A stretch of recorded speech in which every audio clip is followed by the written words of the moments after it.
Hello everybody! Muraho mwese. My name is Dieu, Uwingabiye, your English teacher. Nitwa Dieu, Uwingabiye, mwarimu wanyu w'ururimi rw'Icyongereza. Ngiye kubabwira noneho interuro wifashisha mu buryo bw'ikiganiro. I'm gonna tell you some important sentences you can use to support your conversation. Hari umuntu wa mbere bamwita person A, hakaba n'umuntu wa kabiri akitwa person B. Hi, my name is Steve. It's nice to meet you. Mukomere, nitwa Steve. Nishimiye kukumenya. I'm Jack. It's a pleasure to meet you, Steve.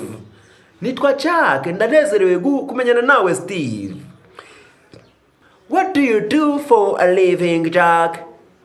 Ukora akahe kazi mu buzima bwawe, Jack? I work at a bank. Nkora muri bank. I'm a teacher. Ushatse nawe watumaza ngo, how about you? Wowe se? Tuvuge ko uri umushoferi uzavuga uti, I'm a driver. Umunyamabanga uzavuga uti, I'm a secretary. Tuvuge ko uri umunyonzi uzavuga uti, I am a cyclist. Tuvuge ko uri umumotari, I'm a motorcyclist. Tuvuge ko uri umucuruzi, I am a businessman. Umugabo, I am a businesswoman. Umugore. Naho umunyeshuri se, I'm a student. Wibuke kuzajya wongeraho uti, how about you? What's your name? Steve. What was that again? Hey John, how have you been? Yewe Yohani, amakuru y'iminsi? What a surprise! I haven't seen you in a long time. How have you been? Mbega gutungurwa, maze igihe kirekire nakubona. Amakuru y'iminsi. Do you come to this restaurant often? Ukunze kuza kuri iyi restaurant? I've been here a couple of times, but I don't come on a regular basis. Hano mpamaze igihe, maze iminsi mpaza inshuro nkeya, ariko si mpaza buri gihe. I finally have some free time. I just finished taking a big examination, and I'm so relieved that I'm done with it. Birangiye mbonye umwanya.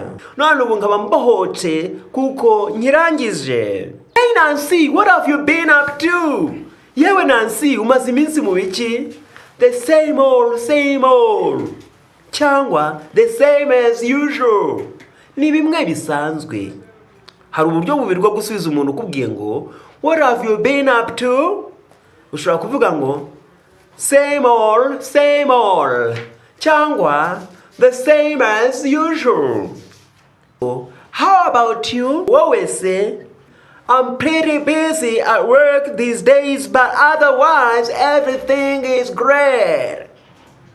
Mfite akazi kenshi cyane aho nkorera muri iyi minsi, ariko iyo bitari ibyo buri kimwe kigenda neza. And it's been a long time. How are you, man? Andy, hashize igihe kirekire tutabonana. Amakuru yawe? What a surprise! I haven't seen you in a long time. How have you been? Mbega gutungurwa, maze igihe kirekire nakubona. Amakuru y'iminsi. Do you come to this restaurant often? Ukunze kuza kuri iyi restaurant? I've been here a couple of times, but I don't come on a regular basis. Hano mpamaze igihe, maze iminsi mpaza inshuro nkeya, ariko si mpaza buri gihe.